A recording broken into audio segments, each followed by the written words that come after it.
Long before our modern industries developed chemicals that could kill human beings, people used plants to murder each other, and some were more effective than others. So in today's video, I will investigate the subject of poison in order for you to be able to make the most of it for your fantasy settings. I will even get into some of the methods of poisoning and also how the wealthy people in the Middle Ages tried to prevent it from happening to them. Let's get into it.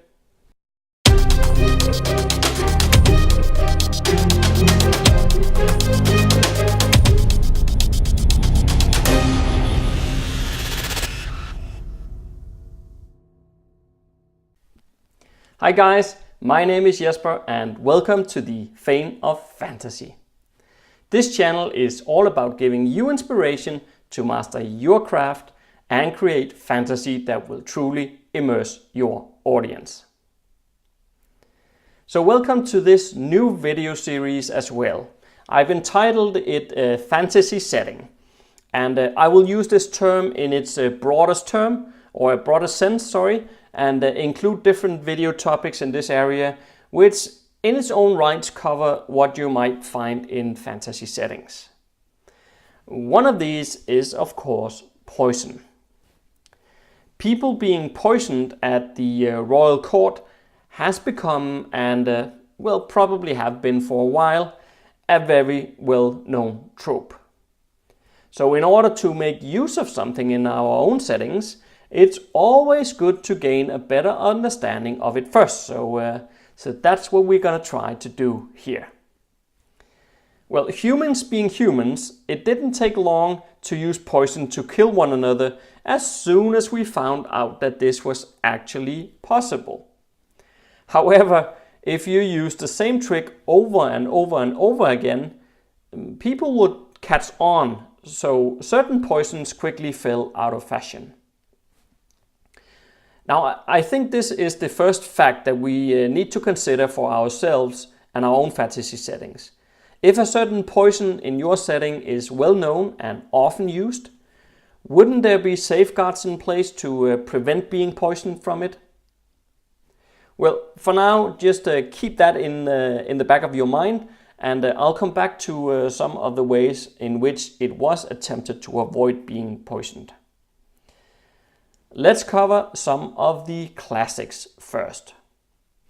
Hemlock is a flowering plant that can grow up to 10 feet tall. It's probably most famous for when Socrates was found guilty of heresy in 399 BC. His sentence was death by hemlock, and it would not have been a particularly pleasant death.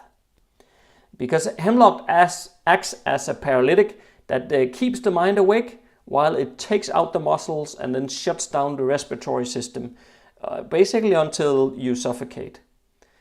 So all the while this is happening, the mind will be unaffected, so it is pretty nasty stuff, to be honest. The next one is belladonna, which is also known as nightshade. It too can grow up to 10 feet tall, although every single part of this plant is poisonous.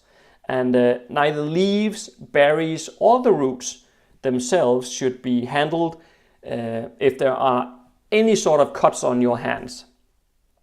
The roots are the worst ones, but it is said that an adult can eat 2 or 3 berries without injury, but I honestly don't see the logic in even attempting such an experiment. I don't know, what do you think?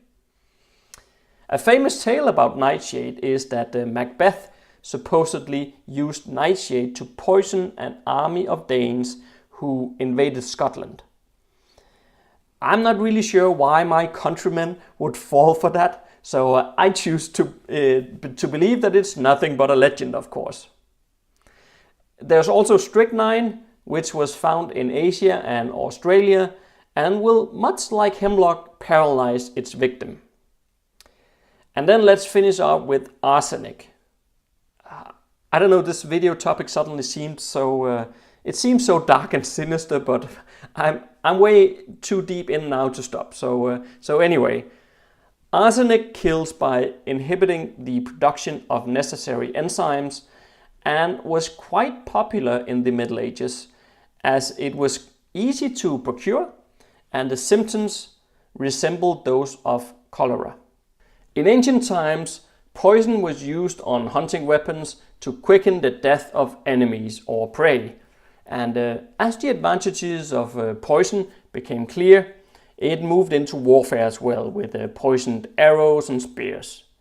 While the more subtle and mysterious means of killing could have been reserved for high-ranking members of a tribe or an army, which could, if done right, create an appearance of magical powers. So when forming your own cultures in your fantasy setting, you could let the use of poison be unexplained and appear as sudden death that traditions would form around. You know, similar to black magic or spirits or the belief of otherworldly creatures, it is a quite neat way of grounding something mysterious in something tangible like a poison.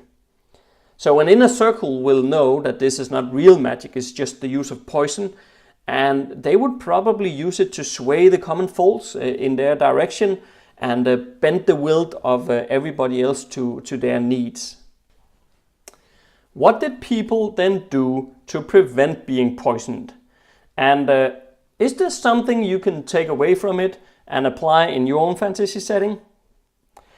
Well, first of all, common sense does obviously apply. So avoiding unfamiliar food was a safe bet.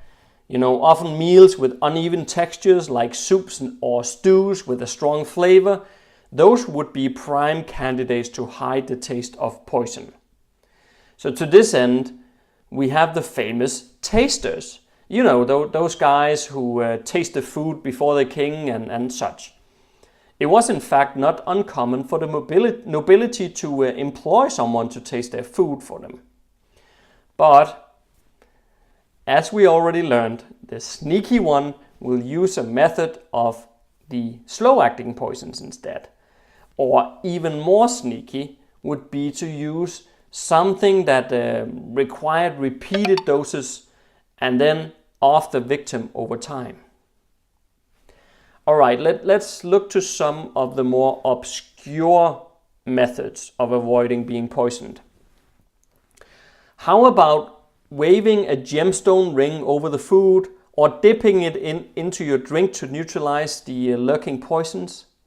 I didn't even make that stuff up. That was actually practiced by some. And they would also grind gems into a powder and then add it to their food. What you can take away from here is that you could invent all kinds of crazy reasons or ways for someone in your fantasy world trying to avoid being poisoned. And if you're clever about it, which you of course are, you should develop it from their culture. What would be some logical measure for these people to apply, no matter how illogical or ineffective it will actually be to prevent the poisoning in the first place? Do you see where I'm going here? I mean, use it to show their culture and their way of living, and it will resonate so much more powerful than and then this man tastes the food to make sure it's not poisoned. Boring. Wouldn't you agree? The same thing can be said when it comes to cures. Here's a few for your inspiration, but again, make it grow from your own culture and mold as necessary. So the good old vomiting is of course always an option, but if it was too late for that, then various herbal medicines could be employed to counteract the poison or the venom. And there is of course the power of magic, or maybe prayers. I don't know about this one. Tell you what, why don't you share some interesting ways in which a poison can be cured in the comment section below. It doesn't have to be realistic in any way, but instead something that the rest of us can use for inspiration. So drop your thoughts in the comment section below. And while you do that, I want to cover one more interesting topic that can also be used to build some tension. So when someone was caught in the act, they would probably argue that either they had nothing to do with it or that it was an accident. But how about it being the doctor himself accidentally offing the king? He will of course argue his innocence, and in his defense it should be said that it was a fairly serious, if not common concern for medieval doctors, but I imagine that no one would actually believe his innocence. You know, being a doctor and all, he should know better, right? So he had to have done it on purpose. You can take that idea and run with it if you wish. It's all yours. I think poison can be put to good use if we are a bit creative about it. If you agree, then like this video by hitting the like button below, and make sure to share the video with a friend too. It has been both a deadly threat and a protective tool used around the world for thousands of years, so let's not default to the mundane and boring version of poison. This is fantasy, remember? So we could even create our own versions of a poison that would perhaps transform someone into a ghost or push them into the world of the dead, just to stay aligned with last week's video on the Banshee, for example. I don't know, that's an idea too. I'm gearing up to the release of book 2 in the Keystone Bone trilogy, and I have not only my own race, the lizards, but also demons on the loose.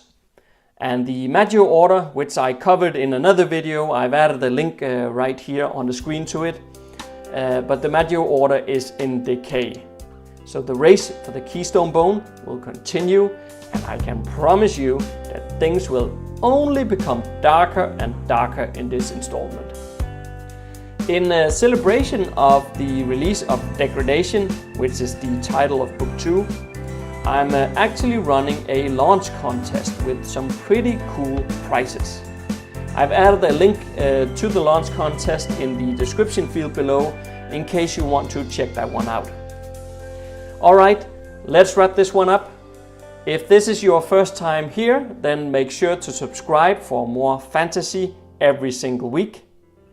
And all there is left to say is stay safe out there, and see you next Monday.